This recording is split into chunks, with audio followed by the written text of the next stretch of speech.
एठारे आम पाखरे दुईटी त्रिभुज अच्छी एबे एई दुईटी त्रिभुज सर्वसम हेबो कि आमे दुईटी त्रिभुजर सर्वसमतार शर्त जानिचे चारोटी शर्त बा सर्वसमता बा सर्वसमता को सर्वसमता एवं स क बा सर्वसमता। एबे एई दुईटी त्रिभुजर देइथिबा तथ्य को नहीं आमे देखिबा ए दुईटी त्रिभुज सर्वसम ना नहीं एवं जदि सर्वसम तेबे केउ सर्वसमतार शर्त अनुसार ए दुईटी त्रिभुज सर्वसम। प्रथमे ए दुईटी त्रिभुज मध्य देख एबी दैर्घ्य समान अच्छी EF दैर्घ्य सह तेणु मुझे लिखिपरि AB समान EF BC दैर्घ्य 11 सेंटीमीटर DF दैर्घ्य भी 11 सेंटीमीटर तेणु BC दैर्घ्य समान हेब DF दैर्घ्य सह एवं AC दैर्घ्य 12 सेंटीमीटर DE दैर्घ्य 12 सेंटीमीटर तेणु लिखी AC दैर्घ्य समान हेब DE दैर्घ्य सह। एवं पिला माने आमे जानिछे गोटे त्रिभुजर तीनोटी जाक बाहुर दैर्घ्य जदि आउ गोटे त्रिभुजर तीनोटी जाक बाहुर दैर्घ्य सह समान रहे तेबे त्रिभुजद्वय सर्वसम केउ सर्वसमता अनुसार बा सर्वसमता। एबे लेखिबा किपरि त्रिभुज ABC सर्वसम हेब देख AB केउ बाहु सह समान EF तेणु मैं लिखुची EF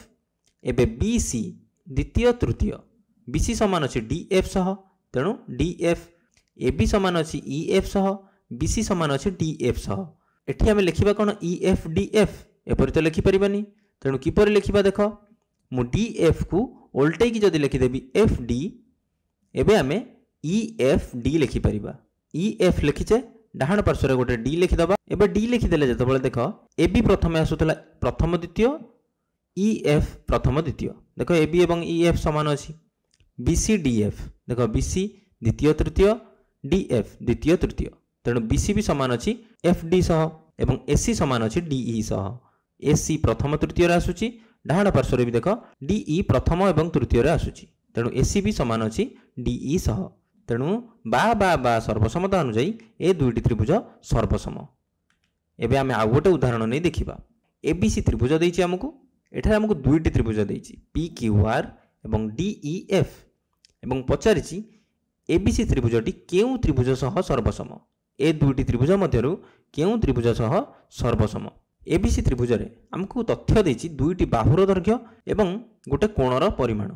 DEF रे भी देख दुईटी बाहुर दैर्घ्य देछि एवं गोटे कोणर परिमाण देछि PQR त्रिभुज रे भी दुईटी बाहुर दैर्घ्य एवं गोटे कोणर परिमाण देछि एवं देख तीनोटी जाक त्रिभुज रे बाहु मानकर दैर्घ्य समान अछि 8 सेंटीमीटर 9 सेंटीमीटर एठारे भी 8 सेंटीमीटर 9 सेंटीमीटर PQR त्रिभुज रे भी 8 सेंटीमीटर 9 सेंटीमीटर एठारे B कोणर परिमाण 45 डिग्री देछि एठारे D कोणर परिमाण 45 डिग्री देछि एठारे P कोणर परिमाण 45 डिग्री देछि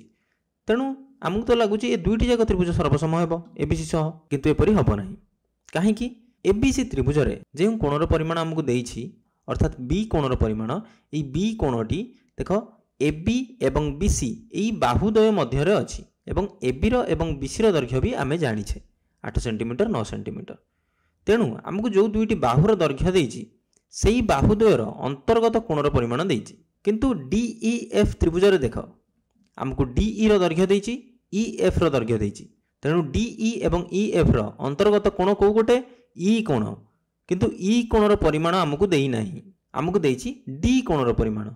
बुझि पारुछ तेणु ए दुईटी त्रिभुज सर्वसम हेबो ना नाही ताहा आमे कहि परिबानी किंतु PQR देख PQR त्रिभुज रे PQ रो दैर्घ्य आमे जानिछे PR रो दैर्घ्य आमे जानिछे तेणु एई बाहुद्वयर अंतर्गत कोण हेबो P एवं P कोणर परिमाण आमको देछि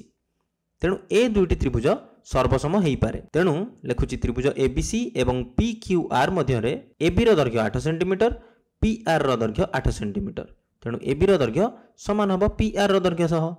BC रो दैर्घ्य 9 सेंटीमीटर PQ रो दैर्घ्य 9 सेंटीमीटर तेणु BC रो दैर्घ्य समान अछि PQ रो दैर्घ्य सह ABC त्रिभुज रे AB एवं BC रो दैर्घ्य जानिछे आमे एई दुईटी बाहुर अंतर्गत कोणर परिमाण 45 डिग्री B कोणर परिमाण 45 डिग्री सेपरि PQ एवं PR एई दुईटी बाहुर दैर्घ्य आमे जानिछे एवं एई दुईटी बाहुर अंतर्गत कोण अर्थात P तार परिमाण भी 45 डिग्री तेणु B कोणर परिमाण P कोणर परिमाण सह समान तेणु एबे आमे कहि परिबा ए दुईटी त्रिभुज सर्वसम तेणु लिखिबी त्रिभुज ABC सर्वसम हेबो त्रिभुज AB समान अछि PR सह BC समान अछि PQ सह तेणु आमे एमित लिखि परिबानी PR PQ किपर लिखिबा देख पी आर को मुझे उल्टे की लिखी आर पी